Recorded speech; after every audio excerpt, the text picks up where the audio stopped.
Asia cup final मुकाबले में आया टीम इंडिया की तरफ से सूर्य कुमार यादव और अभिषेक शर्मा का तूफान पाकिस्तान के उड़ा दिए फरकच्छे। नमस्कार दोस्तों, स्वागत है आपका एक बार फिर हमारे चैनल में। दोस्तों, भारत और पाकिस्तान के बीच एशिया कप फाइनल मुकाबला खेला गया, जहां पर टीम इंडिया की तरफ से शानदार परफॉर्मेंस करते हुए टीम इंडिया के ओपनर बल्लेबाजों और इसके बाद सूर्य कुमार यादव के दमदार परफॉर्मेंस के सामने पाकिस्तान की टीम ढेर हो गई और टीम इंडिया ने ऐतिहासिक जीत दर्ज कर ली। तो दोस्तों, हम आपको इस मुकाबले का पूरा हाईलाइट तो इस वीडियो में बताने वाले हैं, लेकिन दोस्तों उससे पहले आप भी टीम इंडिया के इस लाजवाब परफॉर्मेंस को देखकर खुश हैं तो वीडियो को एक लाइक जरूर कर दें। और साथ ही दोस्तों, आप भी चैनल पर नए हैं और पहली बार विजिट किया तो चैनल को सब्सक्राइब जरूर कर लें। तो चलिए दोस्तों, जानते हैं इस बेहद ही शानदार मुकाबले का पूरा हाईलाइट शुरुआत से ही। तो दोस्तों, आज के इस मुकाबले में सिक्का तो उछाला टीम इंडिया के कप्तान सूर्य कुमार यादव ने और गिरा भी इन्हीं के पक्ष में। टॉस जीतकर सूर्य कुमार यादव ने पहले पाकिस्तान की टीम को बल्लेबाजी के लिए आमंत्रित किया। भारतीय टीम आज पहले गेंदबाजी करके इस मुकाबले में रन चेस करना चाहती थी, तो वहीं पर पाकिस्तान की टीम की तरफ से इस मुकाबले में साहिबजादा फरहान के साथ सैम अयूब पारी की श्राद्ध करने उतरे। तो टीम इंडिया की तरफ से पहला ओवर लेकर आए हार्दिक पांड्या के ओवर की दूसरी गेंद पर सैम अयूब ने एक शानदार शॉट खेला और इसी के साथ उन्होंने एशिया कप में अपना खाता खोला, जिसे देखकर सूर्य कुमार यादव भी हैरान रह गए। ऐसा इन्होंने रिएक्शन दिया, लेकिन खाता खोलने के बाद ये ज़्यादा देर तक टिके नहीं और पहले ओवर की आखिरी गेंद पर ही अपना विकेट गंवा बैठे। और यहां पर एक बार फिर से हार्दिक पांड्या ने सैम अयूब को पेविलियन भेज दिया और भारतीय टीम को पहले ही ओवर में पहली सफलता दिला दी। दमदार तरीके से यहां पर गेंदबाजी करके दिखाई हार्दिक पांड्या ने पहले ओवर में मात्र 4 रन खर्च किए और सैम अयूब का विकेट टीम इंडिया की झोली में डाल दिया। सैम अयूब 6 गेंदों का सामना करने के बाद सिर्फ 4 रन बनाकर पेविलियन लौट गए। इसके बाद दोस्तों, यहाँ पर साहिबजादा फरहान ने शानदार बल्लेबाजी करते हुए तीसरे ओवर में एक और शानदार चौका यहाँ पर हार्दिक पांड्या के सामने लगाया और अपना पहला चौका जड़ा। तो वहीं पर इसके बाद एक बार फिर से मोहम्मद हैरिस के साथ मिलकर ये स्कोर को आगे बढ़ाते हुए नजर आए। साहिबजादा फरहान ने यहां पर तीसरे ओवर में 2 बेहतरीन चौके जड़े, जिसके चलते पाकिस्तान की टीम का स्कोर थोड़ा आगे बढ़ा, लेकिन ये स्कोर ज़्यादा लंबा हो नहीं पाया क्योंकि जसप्रीत बुमराह ने यहां पर चौथे ओवर में भारतीय टीम को एक और सफलता दिला दी। जब उनकी गेंद को बड़े शॉट में तब्दील करना चाहते थे मोहम्मद हारिस, लेकिन सीधे कैच हार्दिक पांड्या के हाथों में पहुंच गया और भारतीय टीम को यहां पर दूसरी सफलता मिल गई। और भारतीय टीम ने पाकिस्तान के 2 बल्लेबाजों को एक बार फिर से जल्दी पेविलियन भेजकर पाकिस्तान की टीम को मुश्किलों में डाल दिया। मोहम्मद हैरिस 3 रनों का योगदान देकर पेविलियन लौटे। इसके बाद दोस्तों, यहाँ पर शानदार बल्लेबाजी करते हुए नए बल्लेबाज फ़खर जमान ने एक बेहतरीन चौका यहाँ पर हार्दिक पांड्या की गेंद पर लगाया और गेंद को बेहतरीन तरीके से 4 रनों के लिए बाउंड्री लाइन के पार भेज दिया। अब यहाँ पर सारी जिम्मेदारी फ़खर जमान के ऊपर ही आ चुकी थी, क्योंकि वही एक ऐसे बल्लेबाज थे जो यहाँ पर कुछ कर सकते थे। उन्होंने 5वें ओवर की तीसरी गेंद पर भी एक बार फिर से मिड विकेट की तरफ गेंद को फ्लिक किया और एक और शानदार चौका उनके बल्ले से देखने को मिला।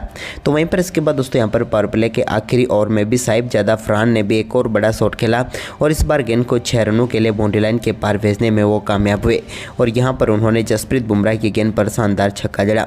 इसके बाद वरुण चक्रवर्ती गेंदबाजी करने आए तो उनकी गेंद को भी शानदार तरीके से बाउंड्री लाइन के पार भेजने में कामयाब हुए फ़खर जमान। तो वहीं पर इसके बाद तो दोस्तों, यहाँ पर फ़खर जमान और साहिबजादा फरहान दोनों ने एक के बाद एक कई शानदार शॉट खेलते हुए अपनी टीम के लिए बेहतरीन 50 रनों की साझेदारी पूरी कर डाली और पाकिस्तान की टीम जो एक समय 2 विकेट जल्दी गंवा चुकी थी, एक बार फिर से यहाँ पर पटरी पर लौट आई। इसके बाद दोस्तों, यहाँ पर फ़खर जमान ने एक और बड़ा शॉट खेलने की कोशिश की अक्षर पटेल के सामने, लेकिन इस बार वो गलती कर बैठे क्योंकि गेंद वहीं पर हवा में खड़ी हो गई और उनका बेहतरीन कैच यहाँ पर पकड़ा गया तिलक वर्मा के द्वारा और भारतीय टीम को एक और सफलता अक्षर पटेल ने दिला दी। पाकिस्तान की टीम अब 70 रनों के स्कोर तक पहुँचते पहुँचते अपने 3 महत्वपूर्ण बल्लेबाज गंवा चुकी थी। फ़खर जमान की बात करें तो यहाँ पर 27 रनों का योगदान देकर वो पेविलियन लौटे। इसके बाद दोस्तों, यहाँ पर टीम के कप्तान क्रीज पर उतरे, लेकिन यहाँ पर इसी बीच सलमान अली आगा ने एक शॉट खेलने की कोशिश की स्वीप, उसमें वो कामयाब तो नहीं हुए लेकिन 2 रन जरूर मिले। इसके बाद सलमान अली आगा को भी पेविलियन भेजने का काम यहां पर कर दिया अक्षर पटेल ने, जब वो बड़ा शॉट खेलने के लिए गए और गेंद सीधे पहुंच गई अभिषेक शर्मा के हाथ में और भारतीय टीम को एक और सफलता यहां पर मिल गई और पेविलियन भेज दिया यहां पर टीम के कप्तान को, जो कि इस मुकाबले में ज़्यादा कुछ खास नहीं कर पाए, सिर्फ 9 रनों का योगदान दे पाए 13 गेंदों का सामना करने के बाद। पाकिस्तान की हालात अब धीरे धीरे बेहद ही खराब होते जा रहे थे, लेकिन इसी बीच एक और बड़ा शॉट खेलने के लिए गए हसन नवाज और यहाँ पर गेंद सीधे पहुँच गई अक्षर पटेल के हाथ में और एक और सफलता यहां पर कुलदीप यादव ने टीम इंडिया को दिला दी। अब आधी पाकिस्तान की टीम पेविलियन में लौट चुकी थी और रन अभी भी 80 रनों तक ही पहुंची थी पाकिस्तान की टीम। इसके बाद दोस्तों यहाँ पर छठे विकेट की साझेदारी भी ज़्यादा नहीं हो पाई। यहाँ पर कुलदीप यादव ने इन्हें पेविलियन भेज दिया और एक और सफलता यहाँ पर भारतीय टीम को मिल गई। कुलदीप यादव की एक बार फिर से शानदार गेंदबाजी देखने को मिली, जिसके चलते पाकिस्तान की टीम बैकफुट पर नजर आई। हालांकि पाकिस्तान की टीम के लिए साहिबजादा फरहान ने आखिर तक यहाँ पर शानदार बल्लेबाजी करते हुए एक अर्धशतक जरूर जड़ा उन्होंने, लेकिन इसके बाद उनकी पारी भी समाप्त हो गई। उनको भी पेविलियन भेजने का काम किया यहाँ पर अक्षर पटेल ने और भारतीय टीम को एक और सफलता मिल गई। पूरी तरीके से भारतीय टीम ने पाकिस्तान की टीम के ऊपर डोमिनेट करना शुरू कर दिया। हालांकि अंत में यहाँ पर थोड़ी बहुत साझेदारी इस टीम के लिए गेंदबाजों के द्वारा हो गई, जिसके चलते सम्मानजनक स्कोर तक एक बार फिर पहुंचने में कामयाब हुई पाकिस्तान। यानी कि भारतीय टीम के सामने 143 रनों का स्कोर खड़ा किया पाकिस्तान ने और 144 रनों का लक्ष्य भारतीय टीम के सामने रखा। वहीं पर दोस्तों इस लक्ष्य का पीछा करने उतरी टीम इंडिया की तरफ से शुभमन गिल के साथ अभिषेक शर्मा पारी की शुरुआत करने उतरे। यानी कि ताबड़तोड़ बल्लेबाजी की उम्मीद एक बार फिर थी। तो सामने से थे शाहिन शाह अफरीदी गेंदबाज, लेकिन शाहिन शाह अफरीदी की पहली गेंद पर अभिषेक शर्मा ने एक बड़ा शॉट खेला और गेंद को सीधे पहुंचा दिया लॉन्ग ऑफ के ऊपर से स्टैंड में और छक्के के साथ इस मुकाबले का शानदार तरीके से उन्होंने आगाज कर दिया। तो वहीं पर इसके बाद यहां पर एक बार फिर दूसरी गेंद डालने आए तो उस गेंद पर भी शानदार शॉट के जरिए गेंद को बाउंड्री लाइन के पार भेजा और बेहतरीन चौका यहां पर सामने की तरफ जड़ दिया। यानी कि शुरुआती 2 गेंदों पर ही 10 रन बनाकर अभिषेक शर्मा ने यहां पर टीम इंडिया की ताबड़तोड़ शुरुआत कर दी। इसके बाद दोस्तों यहां पर ओवर की आखिरी गेंद पर भी एक और शानदार शॉट खेला और गेंद को बेहतरीन तरीके से फाइन लेग की तरफ 4 में तब्दील करते हुए पहले ओवर में टीम इंडिया ने 14 रन बटोर लिए। यानी कि ताबड़तोड़ शुरुआत हो चुकी थी।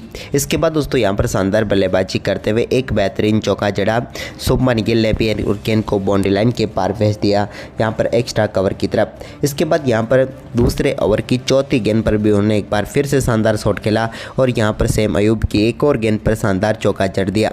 इस ओवर का इनके बल्ले से निकला हुआ ये दूसरा चौका था, लेकिन वो यहीं पर नहीं रुकने वाले थे। ओवर की आखिरी गेंद पर भी एक बार फिर से शानदार शॉट खेला और एक्स्ट्रा कवर की तरफ से एक और शानदार चौका उन्होंने जड़ दिया और 3 बेहतरीन चौके यहां पर शुभमन गिल के बल्ले से भी दूसरे ओवर में देखने को मिले। यानी कि भारतीय टीम ने 2 ओवर में ही 26 रन बना लिए, जिसमें दोनों बल्लेबाजों के बल्ले से सिर्फ चौके व छक्के ही देखने को मिल रहे थे, सिंगल तो वो ले ही नहीं रहे थे।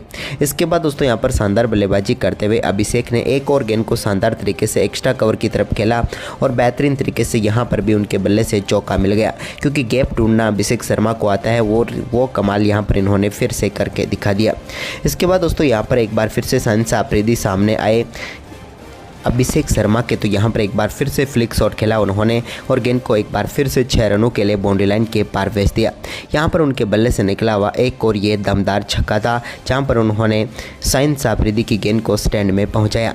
इसके बाद दोस्तों यहाँ पर शानदार बल्लेबाजी कर रहे शुभमन गिल को पेविलियन भेजने में जरूर कामयाब हुए शाहिन शाह अफरीदी, जहां पर बड़ी सफलता यहां पर मिल गई और एक और पाकिस्तान की टीम को पहली सफलता का जो इंतजार था वो आखिरकार मिल गई।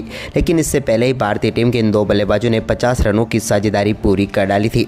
इसके बाद सूर्य कुमार यादव आए तो सूर्य ने भी आते ही चौके के साथ अपना खाता खोला। अब भारतीय टीम का स्कोर 5 ओवर की समाप्ति के बाद 60 रनों तक पहुँच गया। लेकिन इसके बाद दोस्तों यहाँ पर पावर प्ले का आखिरी ओवर लेकर आए सेम अयूब की एक और गेंद को स्टैंड में पहुँचाया बेहतरीन शॉट के जरिए अभिषेक शर्मा ने और दमदार यहां पर चौका उनके बल्ले से देखने को मिला 1 बाउंस।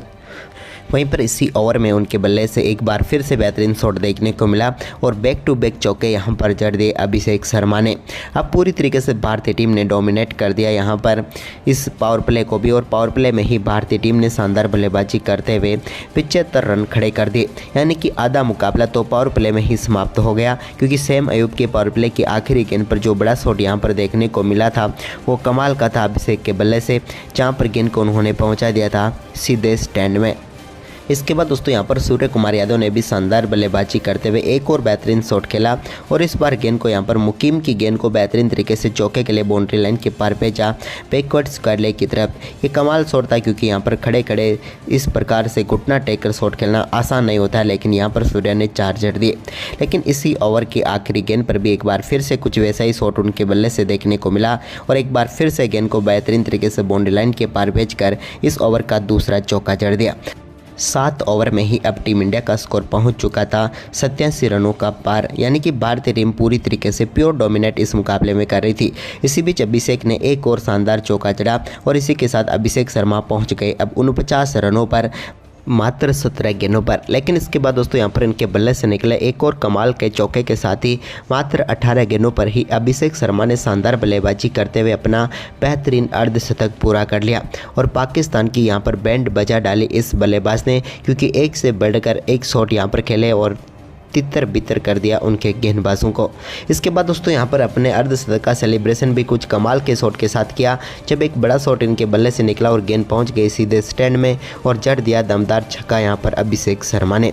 तो वहीं पर इसके बाद सूर्य कुमार यादव ने भी एक और बड़ा शॉट खेला और गेंद को एक बार फिर से यहाँ पर 6 रनों के लिए बाउंड्री लाइन के पार भेजा और फाइन लेग के ऊपर से गेंद को स्टैंड में पहुँचा दिया और अब भारतीय टीम का स्कोर पहुँच गया था 10 ओवर में 120 रन।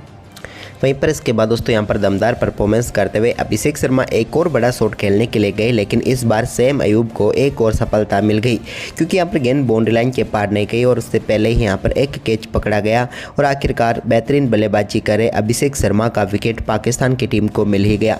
लेकिन आउट होने से पहले ही अभिषेक ने पूरी तरीके से कमाल बल्लेबाजी करते हुए 56 रनों का महत्वपूर्ण योगदान देकर वो पेवलियन लेटे, जो कि भारतीय टीम की जीत तय कर चुका था। इसके बाद नए बल्लेबाज के तौर पर तिलक वर्मा क्रीज पर उतरे तो उन्होंने आते ही मोहम्मद नवाज की एक गेंद को एक्स्ट्रा कवर के ऊपर से स्टैंड में पहुंचाया और इनसाइड आउट एक बेहतरीन चौका उनके बल्ले से यहां पर देखने को मिला। कमाल तरीके से चौके के साथ उन्होंने अपनी पारी का शानदार आगाज कर दिया। इसी बीच यहां पर सूर्य कुमार यादव ने 12वें ओवर की दूसरी गेंद पर एक और बड़ा शॉट खेला और मुकीम की एक और गेंद को शानदार तरीके से बाउंड्री लाइन के पार भेजते हुए एक और शानदार चौका जड़ दिया और भारतीय टीम को अब तो जीत के लिए सिर्फ औपचारिकता ही पूरी करनी थी। इसी बीच दोस्तों यहाँ पर बड़ा शॉट देखने को मिला तिलक के बल्ले से, जब उन्होंने शानदार तरीके से गेंद को एक बार फिर से स्टैंड में पहुंचाया और बड़ा छक्का यहां पर देखने को मिले, जिसे देखकर पाकिस्तान का कप्तान के होश तक उड़ गए थे। इसके बाद दोस्तों इस मुकाबला अब आखिर की तरफ बढ़ रहा था। अब भारतीय टीम को सिर्फ 12 रनों की ही जरूरत थी, तभी यहां पर मुकीम की एक और गेंद को बैकफुट से शानदार तरीके से कट किया और सूर्य कुमार यादव के बल्ले से एक और शानदार चौका देखने को मिला। यह भी कमाल का चौका था। इसके बाद इसी ओवर में उन्होंने एक बार फिर से गेंद को बाउंड्री लाइन के पार भेजा। यह भी कमाल तरीके से शॉट था, क्योंकि खड़े खड़े बैकफुट से गेंद को गैप में डाला और एक और शानदार चौका यहां पर जड़ दिया। अब पूरी तरीके से भारतीय टीम ने यहां पर इस मुकाबले में पाकिस्तान को डोमिनेट किया।